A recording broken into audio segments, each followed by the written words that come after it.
บ่ได้มาเว้าให้ย่านแต่อยากมาเล่าให้ฟังสวัสดีคุณผู้ฟังทุกท่านครับพอกับลุงดมเล่าเรื่องผี19 นาฬิกาวันศุกร์วันเสาร์อาทิตย์พอคุณผู้ฟังอยู่นี่ฝากคุณผู้ฟังกดติดตามกด Subscribe กดแจ้งเตือนเป็นกำลังใจให้ผู้จัดครับคือเก่าครับลุงดมเป็นคนเล่าคุณฟังเป็นคนฟังกับเรื่องผีๆเรื่องปอบเรื่องหลอนๆเรื่องวิญญาณครับมื้อนี้พาทุกท่านมาฟังเรื่องราวที่เกิดขึ้นอยู่กับอาชีพหนึงที่เพิ่นเจอเรื่องร้อนๆเพิ่นนำมาเล่าให้ฟังก็เลยนำมาเล่าให้คุณฟังอีกต่อหนึ่งครับคุณฟังนี่เรื่องนี้เป็นเรื่องจริงเพิ่นบอกว่าแม่ชีโบกขึ้นรถแท็กซี่เฮ็ดให้เพิ่นร้อนๆมาตลอดชีวิตเมื่อปีพศ2520ครับเรื่องนี้เป็นเรื่องจริงแท็กซี่รุ่นเก่าๆสิฮู้จักดีเพิ่นเล่าให้ฟังแบบนี้ครับเหตุการณ์ครั้งนั้นเจอกับตัวผมเองครับ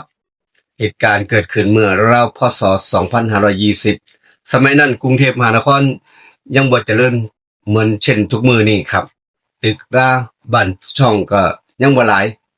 ไฟถนนบางช่วงบางจังหวะบางหม่องก็ยังสว่างมั่งสลัวๆบางทีก็มืดๆเลยก็มีครับแท็กซี่ก็ยังคงบ่หลายคือสมัยคุมื้อนี้คนขับแท็กซี่ต้องขับรถวนหาผู้โดยสารอยู่ตลอดเวลาโดยเฉพาะช่วงหัวค่ำหลังจากห้างปิดคนก็หายไปเบิดแทบสิบ่มีเลยครับคนขับแท็กซี่หลายๆคนจมกันว่ายังมื้อเช้ายังมื้อแลงหาผู้โดยสารยากตอนนั้นครับคนขับแท็กซี่คนนี้เราว่าคืนนั้นผมรอรับผู้โดยสารอยู่แถวๆห้างหนึงอยู่ในเมืองนี่แหละพอห้างเลิกแล้วก็คนทยอยกลับบ้านกันเบิดเงียบสนิทผมก็เลยขับรถวนไปเรื่อยๆครับวนไปออกไป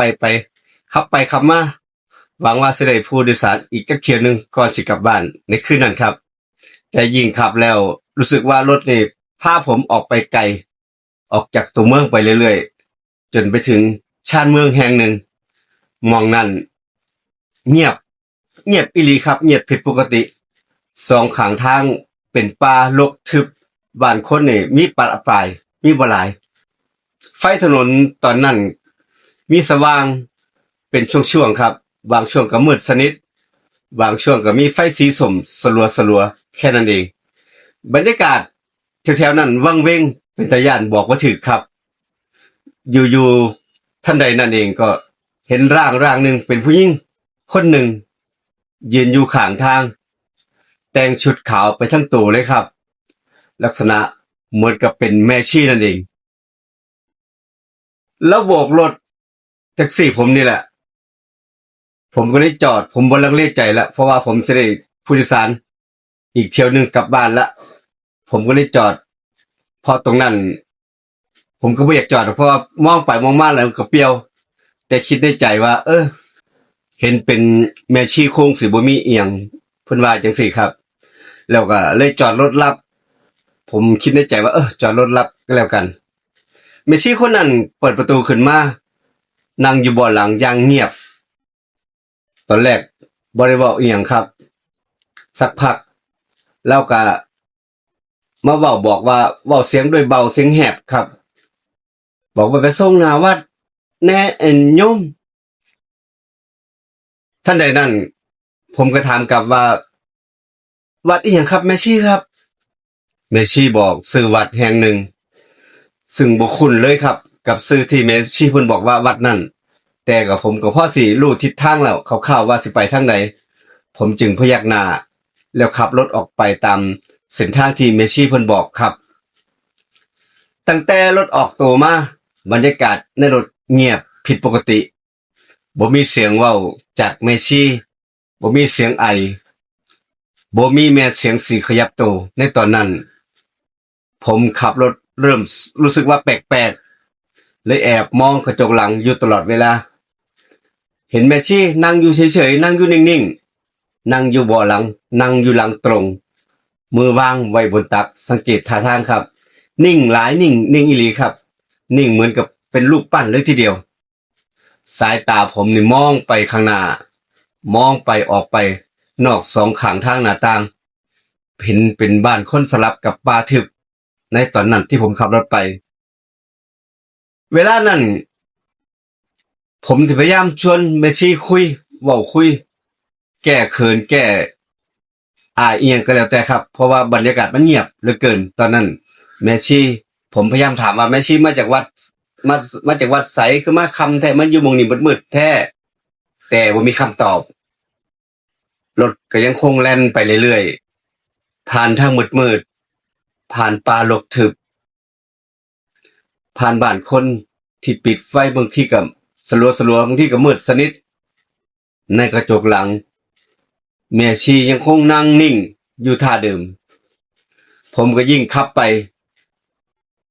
ก็ยิ่งรู้สึกว่าเย็นวาบๆเสียวสันหลังเลยทีเดียวเสียวที่ต้นคอบางครั้งเหมือนกับว่ามีผู้ใดจ้องมองอยู่ตลอดเวลาจนในที่สุดรถผมก็มาจอดอยู่หน้าวัดน้อยๆแห่งหนึ่งเป็นวัดเก่าๆครับคุณผู้ฟังหัวเตี้ยๆซุ้มประตูพุๆมีไฟดวงเดียวแขวนอยู่หน้าวัดนั่นเองหน้าประตูส่องแสงสว่างสีส้มๆลิบลีผมจอดรถหน้าประตูทันทีแล้วหันไปบอกแม่ชีว่าถึงแล้วครับแม่ชีครับถึงแล้วครับแม่ชีครับแต่พอทันใดนั่นเองอ้าวเฮ้ยแม่ชีหายไปไสอ่ะรถเพิ่งจอดอ่ะเอ้าเบาะหลังว่างเปล่าครับคุณผู้ฟังบ่มีแม่ชีเลยตอนนั้นบ่มีร่องรอยการลงจากรถบ่ได้ยินเสียงเปิดประตูเอ้าเป็นยังล่ะ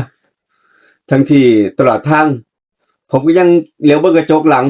เห็นแม่ชีนั่งมาตลอดทางเลยแล้วหายไปไสล่ะบอกกับเจ้าของว่าแบบนี้ครับตอนนั้นหัวใจแทบหยุดเต้นเลยทีเดียวขนนี่ลุกตั้งแต่ต้นคอถึงสันหลังถึงส้นฝ่าเท้าตัวนี่เย็นเจี๊ยบเลยทั้งที่ช่วงนั้นในรถอากาศเย็นแอร์เย็นครับผมบ่ว่าอย่างไรแล้วครับบ่คิดอย่างไรรีบเปิดไฟหน้ารถแล้วหันซ้ายหันขวาก้มเบิ่งในใต้เบาะก้มเบิ่งรอบๆในตัวรถก็บ่มีผู้ใดบ่เจอไผความคิดในตอนนั้นคิดในหัวอย่างเดียวคือกูเจอเขาแล้วกูเจอเขาแล้วรีบเหยียบคันเร่งหนีออกจากหม้องหั้นมาหาหมู่บ้านคนหม้องไฟสว่างทันทีตอนนั้นครับบ่กล้าหันไปมองกระจกหลังระหว่างที่ขับรถออกมาครับจนขับรถมาถึงถนนใหญ่มีไฟสว่างมีคนผมจึงค่อยๆใจเย็นลงค่อยๆตั้งสติตั้งแต่มื้อนั้นเป็นต้นมาครับคุณผู้ฟังเราบอกว่าจังซี่ผมก็บ่เคยรับผู้โดยสารอีกเลยครับแถวชานเมืองตอนกลางคืนมันเป็นตาย้านเปรี้ยวหม้องใดเปรี้ยวๆผมบ่รับเลยครับและทุกครั้งที่ขับรถผ่านวัดเปรี้ยวๆเขามักถึงนึกถึงเหตุการณ์มื้อนั้นว่ามีแม่ชีใส่ชุดขาวคนนั้นอยู่เสมอๆนี่ก็เป็นเรื่องจริงครับเกิดขึ้นเมื่อพศ2520กับแท็กซี่คนหนึ่งที่เพิ่นมาเล่าให้ฟังลุงโด่งก็เลยนำมาเล่าให้ฟังกับคุณผู้ฟังอีกครั้งหนึ่งเรื่องเกิดขึ้นยังบ่จบแค่นั้นครับคุณผู้ฟังและหลังจากคืนนั้นผ่านไปคนขับแท็กซี่เล่าว่าคืนนั้นเขาขับรถกลับไปถึงบ้านเกือบตี 2ทั้งคืนแทบนอนบ่หลับเลยครับภาพแม่ชีชุดขาวยังคงติดอยู่ในหัวอยู่ในความคิดอยู่ตลอดเวลาติดอยู่ในตาอยู่ตลอดเวลาหลับก็ฝันก็เห็นแม่ชีคนนั้นว่ายืนอยู่ปลายเตียงจ้องอยู่นิ่งๆบ่เว้าบ่จาอิหยังเหมือนเดิมครับเขาสะดุ้งตื่นกลางดึกเหงื่อนี่แตกไปทั้งตัวโอ้ยมันเป็นอีหยังล่ะเป็นหยังโดนกันไปแล้วเฮาเนี่ยสงสัยสิได้ไปเฮ็ดบุญจะได้ไปบวชบ่ฮะเช้ามื้อต่อมาครับเขาก็ลางานขับแท็กซี่นี่แหละไปมื้อเต็มๆบ่กล้าไปขับรถออกไปไหนอีกบ่กล้าไปไสอีกย้านขอเฮ็ดโตขอทำใจขอไปวัดเฮ็ดบุญก่อนในช่วงบ่ายๆแก่ๆของมื้อนั้นความอยากรู้อยากร้องหรือว่าอยากสิฮู้มันกัดกินหัวใจเขาเหลือเกินเขาคิดอยู่ตลอดเวลากับเรื่องแม่ชีขึ้นรถแท็กซี่เขามื้อนั้นครับเขาอยากรู้ว่าวัดที่เขาไปส่งแม่ชีนั่นมื้อคืนนั้นมันคือวัดอิหยังกันแน่สงสัยและแม่ชีคนนั้นเป็นผู้ใดบ่แม่นคนหรือว่าเป็นผู้ใดบ่แม่นคนหรือเป็นอิหยังอ่ะ เขาจึงตัดสินใจขับรถย้อนกลับไปในมือหนึ่งครับย้อนกลับไปยังจุดเดิมคราวนี้เขาบอกว่าไปเบิ่งให้แน่ใจกันนะไปในตอนกลางเว้นนี่ละคราวนี้ขับรถตามเส้นทางเดิมทุกโค้งทุกเลี้ยวจำได้แม่นทุกแยกทุกอย่างจำได้เบิดครับที่แม่ชีเพิ่นเคยบอกให้เลี้ยวให้ไปครับจนในที่สุดเขาก็มาหยุดมาถึงวัดหนึ่งวัดแห่งนั้นที่มาจอดส่งแม่ชีนั่นแหละครับมื้อนั้นมาในตอนกลางวันวัดดูสุดโทรมหลายครับหัวเตี้ยๆขึ้นสนิมคือกันกับมื้อนั้นที่มาส่งประตูวัดพุกุฏิเก่าศาลาใหม่โยกเยกสังเกตเบิ่งโดยรอบดูเหมือนว่าวัดนี่เป็นวัดร้างมาตั้งแต่วัดแต่โดนบ่มีพระมาอยู่น่าสิเป็นแบบนั้นครับเขาเล่าว่าเขาจอดรถเดินลงไปถามไทบ้านอยู่แถวๆนั้นขอโทษด้วยครับลุงวัดนี่ยังมีแม่ชีอยู่บ่ครับไทบ้านเงียบไปพักหนึ่งก่อนที่ถามกลับโดยสีหน้าแปลกๆอ้าวถามหาแม่ชีเฮ็ดหยังล่ะคนขับแท็กซี่เล่าเหตุการณ์เมื่อคืนก่อนให้ฟังแบบนี้ครับพอเราจบไทบ้านคนนั้น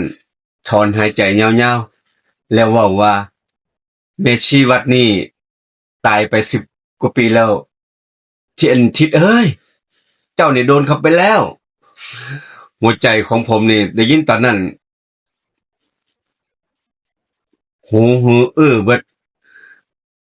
โตนี่เย็นคนนี่ลุกขึ้นทันทีครับหลังจากที่ไทบ้านคนนั้นเล่าให้ฟังไทบ้านคนนั้นยังเล่าต่อว่าเมื่อหลาย10 ปีก่อนมีแม่ชีแก่คนหนึ่งอยู่ที่วัดนี่แหละอยู่ตามลำพังคนเดียวท่านได้ออกไปบิณฑบาตบ่ได้ไกลดอกครับก็อาศัยไทบ้านเอาข้าวเอาน้ำมาให้กินมาให้ถวายคืนหนึ่งท่านล้มป่วยหนักและเสียชีวิตเงียบๆในกุฏิศพถูกพบอีก2 มื้อให้หลัง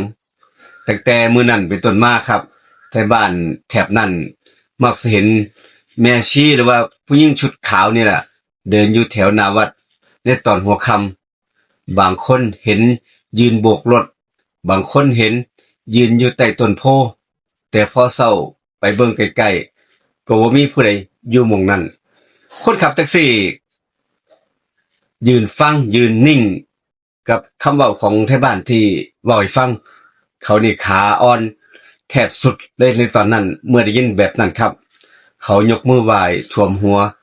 ขอขมาทันทีขอขมาเด้อแม่ชีเด้อลูกหลานบ่ได้ล่วงเกินบ่ได้มาลบหลู่หลังจากที่เขาได้ฟังเรื่องราวเสร็จแล้วก็รีบขึ้นรถทันทีขับรถออกไปจากหม้องนั้นที่ไทบ้านเล่าให้ฟังตั้งแต่มื้อนั้นเป็นต้นมาครับเขาเล่าว่าแบบนี้ขับรถผ่านวัดนั้นบ่ได้ขับผ่านอีกเลยและทุกคืนที่เป็นคืนวันพระหรือว่าคืนที่ถนนเงียบผิดปกติเขาเห็นผู้ใดในใส่ชุดขาวยืนโบกรถอยู่กลางทางเปลี่ยวๆเขานี่ขับรถผ่านไปทันทีบ่จอดรับบ่คิดว่าเรื่องราวมันจะเกิดขึ้นแบบนี้เขาบอกว่าบ่อยากรับแล้วอย่ามันเกิดขึ้นอีกเขาบอกกับเจ้าของแบบนี้ถ้ามือนั่นผมบ่ได้หันไปมองกระจกหลังผมอาจขับไปส่งถึงที่ผู้ใดบ่ฮู้ที่คนอื่นบ่เคยไปอาจจะเกิดขึ้นกับผมก็ได้ครับและว่าแบบนี้และนี่คือเรื่องจริงที่เกิดขึ้นกับแท็กซี่ในสมัยนั้นในยุคนั้นคนหนึ่งเมื่อราวๆปี2520ครับเรื่องนี้เขานำมาเล่าให้ผมฟังผมก็เลยลุงดมนำมาเล่าอีกครั้งหนึ่งเป็นเรื่องจริงจังเขาเล่าแบบจริงจังและแววตาที่เขาบ่เคยลืมเลยตั้งแต่มื้อนั้นเป็นต้นมาคนโบราณเชื่อว่าวิญญาณที่ตายไปแบบเดียวดายหรือยังบ่มีผู้ใดพ้นออกไปจากห่วงกรรมยังคงวิญญาณก็ยังคงวนเวียนอยู่แถวนั้นคือเก่าโดยเฉพาะวัดป่าซ่าและทางเปลี่ยวๆและบางครั้งครับพวกเขาอาจสิบ่รู้ตัวด้วยซ้ำว่าตัวเองนั้นตายไปแล้วยังคิดว่าตัวเองเป็นแม่ชีเป็นพระ เป็นคนธรรมดาอยู่ และยังคงรอรถเพื่อกลับบ้านที่บ่มีผู้ใดอยู่หม้องนั้นอีกแล้วลุงดมนำมาเล่าให้กับผู้ฟังได้ฟังกันมื้อนี้ถ้าผู้ใดเจอแบบนี้เจอเหตุการณ์ข้างนี้หรือว่าเจอเหตุการณ์ต่างๆเป็นเรื่องจริงหรือว่าเรื่องที่เล่าปากต่อปากนำมาเล่าให้กับผู้ฟังได้ฟังกันคอมเมนต์มาใต้คลิปนี้ได้ครับกับเรื่องราวที่เกิดขึ้นเรื่องคลิปต่างๆที่ลุงดมเล่าผู้ใดเห็นเป็นจังไดคอมเมนต์มาคุยกันขอบคุณหอบันทึกเสียงเราทั่วเรคคอร์ดเราโดยลุงดมเล่าเรื่องผีมื้อนี้แล้วคุณฟังรับคันไปก่อนเจอกันคลิปหน้าอีพีหน้าครับสวัสดีครับ